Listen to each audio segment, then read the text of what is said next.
Welcome to Mastering the Numbers, your go-to podcast for a deep dive into the world of business and entrepreneurship. I'm your host, Joe Marlow. Join me as I sit down with successful business owners to uncover their journeys, learnings, successes, and future plans. From market trends to personal stories of triumph, Mastering the Numbers delivers invaluable insights to fuel your own entrepreneurial spirit. So grab a seat and get ready to be inspired. Welcome everyone out there listening. This is Mastering the Numbers. I am Joe Mallow with the Lead Edge Consulting Group. We are powered by Focal Point Business and Executive Coaching. My guest today is Christina Santiago, Senior Mortgage Loan Officer with Movement Mortgage. Christina, thanks for being here today. Hi, thank you for having me. Absolutely. Christina, tell us a little bit about Movement Mortgage. So Movement Mortgage, they're an impact lender. This is an organization where you have to put about 10% of back into the community. So to be an impact lender, you have to do 10%. We actually give about 40% of our profits to lift up communities. We've built 4 schools. We have 8 schools in the works to be open this year we're working on. So we're always constantly giving back to the community. We're actually number 6 retail lender in the nation. We're the number 1 in USDA lender. And we're about 50% faster nationwide in closing loans. So last year alone, we did about $19 billion alone in sales and helped over 55,000 people. So we do a lot here with our community with Movement Mortgage. So super amazing company. You know, that's something I didn't know about Movement Mortgage. Is that common for mortgage companies to give back to the community? It is not. We're kind of leading the example in the industry. So we're hoping others will follow suit. There are some that give 10%, but they're not many. So it's pretty cool because we do a lot with overseas also, helping countries with providing with food. We have things like LoveWorks GraceWorks, and they actually help families within the community. So we give out about $10,000 in grant money to nonprofit organizations also. So we give a lot back to our communities. Yeah, I think that's fantastic. I wish more companies, not just in the mortgage industry, but in every industry, would do that. So yeah, it's a great company to know that we're giving back. Absolutely. That's really great to hear. I wish I would have known that before. So I'm extra glad that we have you on this podcast. So tell me a little bit more. What inspired you to get started in the mortgage industry to become a mortgage loan officer? Yeah, so I started back in 2003 in the mortgage industry. So been in it for a long time. Yeah. I love the aspect of helping others build wealth in real estate, in home buying, investment properties, and just building the wealth of portfolio and helping others achieve that dream of home ownership. It's really rewarding. Right. What have been some of the challenges? I mean, since 2003, we've certainly had a lot of ups and down markets. Yeah, so there's what have been some of the challenges? I can name about probably 6 or 7, but some of the ones that come to mind is regulatory compliance, staying up to date with changes in the industry all the time, and compliance across the board is huge, one of those. And then the market's always changing. So keeping up with the mortgage rates and the housing market conditions, economic factors play a huge fact in that. Yeah, absolutely.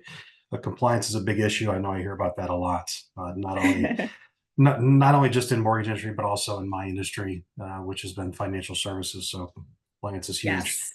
So I know you talked about it a lot in our previous conversations, but what are some of the common misconceptions right now about mortgages and interest rates? A lot is with mortgage rates and how they work is a big misconception that a lot of people have. Mortgage rates are influenced by a variety of factors, including economic conditions, inflation, government policy, global events. It's important for our borrowers to understand that mortgage rates are not, stagnant all the time. They do fluctuate over time. So it's just educating them and understanding that how mortgage rates work, and that, it's based on debt to income ratio, credit scores, debt to income ratio, what type of program you're going with. So a lot of times when you see those mortgage rates that are out there, you may not qualify for it. Right. Right. Um, this is a big question that I ask everybody. How do you? I know you have an extremely busy schedule out there. How do you maintain a work-life balance, if at all? That is key, because I'm a wife and have 3 children. So, Right. and involved in sports, right? So you have to learn balance. And I think I've learned that probably very well the last 5 years. So I have a schedule and an agenda that I follow. So every morning, usually Sunday nights, I put my schedule out for my work days, and I try to keep targeted to that. So if I know I need to finish by 4 that day, or 5 or 4 that day, I know that I'm going to complete that day. So it's just making sure I'm on schedule and keep my tasks in order. So for you, it takes a little bit of planning. It doesn't come. Yes. It doesn't come natural. You have to plan at the beginning of the week. Yes, I have to That plan makes it. sense. It makes sense. Well, especially with 3 kids and sports, I know how that is. So Yes, yes. And it takes practices, time. and now we got 2 of them involved. It So never. yes. It doesn't No, end. It doesn't end. Running no. everywhere. So. Um, so with all that, so 3 kids, sports, work, busy schedule. How do you keep motivated and focused? Motivated and focused is keeping to that agenda and that schedule, and motivation is my family, and to provide that we're able to do the things that we love out of life. And it kind of makes it easy too, because I love to do what I do. So when I come into Right. work, I enjoy it. I mean, it has its ups and downs, obviously, in every job, but I truly enjoy it, and that keeps me motivated too. So I always have my goal sheet, and my family is my why that keeps me going. That's good to hear. I don't think some people truly don't understand how important it is to love what you do. Some Mhm. people think they can just go in every day and just work a job, but you can't. You truly have to love what you do if you're going to go 30, 40 years in it. Um, Yes. you have Yes. to enjoy it. You have to enjoy it. So let's go back to interest rates again. Obviously, interest rates go up, they go down for all kinds of different reasons. Mhm. How do you stay adaptable to that with your clients and marketing? It's constantly educating yourself, constantly reading the market. I every morning, about 20 to 30 minutes of my day before, starting work, one of my tasks is to read what's going on in the industry.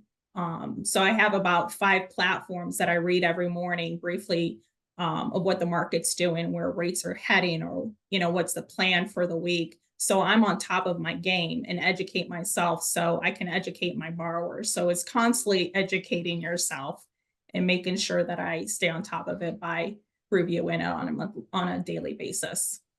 Right? So constantly learning, educating yourself Constantly. to make sure that when somebody asks you a question, you're the true expert. Yes. Yes. You Right. have to, in this industry, to um what's that word that I'm looking at, to stand out in the industry. Yeah. You have to educate yourself and have some very strong communication skills with your clients. Yeah, absolutely. I agree. You have to be on top of your game every Yes. second of the day. Every second Yes. of the day. So Um, so to expand on that, I mean, do you have any specific strategies for remaining innovative? Being at the top of your game, being at the top of your industry. You know what? That is a great question. What is key to that is just being around other people in your field, mortgage professionals, real estate agents, financial advisors, collaborate together, get new innovative ways of doing things in the industry. They may do something that you don't, that is now making you think, oh, I got to do it this way. That's a great idea. I didn't think of that. So it's always networking, always being in your sphere of influences. And, I don't mind talking to other mortgage loan officers. We build each other Yeah. up, Right. So Right. it's just constantly just being around my sphere. Yeah. Have you ever been a part of any type of study groups where you get together on a regular basis and just pick each other's brains on challenges that are happening? Yes, I have colleagues that I worked with before. Even with my current job, there's a group of us that will just pick each other's brain. I think that's very important because we just in this industry can be stressful at times or new ways to learn things. So you have to talk it out. And it's always nice to pick someone's brain or, and kind of keep each other lifted and keep on going for Yeah. sure. You always have to be willing to ask for help, right? Yes. My thing is, if you don't ask for help, then how can you excel more? It may be a That's dumb true. question, but if you don't ask, you won't get the answer. So I'm the type of That's right. person that asks a lot. Me Still as to this well. day. Me as well. Me as well. So for your business, for the for the future, can you offer the listeners, I guess, just a glimpse into your future plans in the mortgage Oh, I industry have a long or your time. business? Yeah, Right. yeah. I still have a long time to go. So Right. don't plan to retire soon. But my longevity is to increase my clientele. I have a goal set in mind to achieve that and help people still with building wealth portfolio with homes and goals is to excel in certain avenues in the industry that I would love to see myself on some platforms. So I'm here for the long haul. That's for sure. What are the biggest challenges that you see standing in your way? Our industry is so competitive, right? So you have to Right. differentiate yourself from all your competitors. And some of those key aspects of doing that is what makes you different, Right. what makes your clients want to come to you. So huge is what is different about me. And also huge key is communication in our industry. So those are some things is how can Christina Santiago differentiate herself to get to the next platform? Right. I think you will. Thank I you. can tell that you will. I can tell that you will. So, final question for you. What advice would you give someone that's looking to get into the mortgage industry at this point? Is to surround yourself by people that want to see you to excel and never think it's never always ask questions and just surround yourself by people that will lift you up and full potential. So I think that's some great advice. Um, I also think some great advice is to reach out to Christina and reach out to Movement Mortgage, a company that gives back to the community. I think there's definitely not enough companies out there that give back to the community. So, Christina, if somebody wants to reach out to you and talk to you, how can they get a hold of you? best way is my phone number. So, Okay. or text. So that's 330-475-4822, or they can shoot me an email at christina.santiago@movement.com. All right, perfect. Once again, reach out to Christina and Movement Mortgage. And once again, Christina, thanks for being a part of my interview series. It was great having you.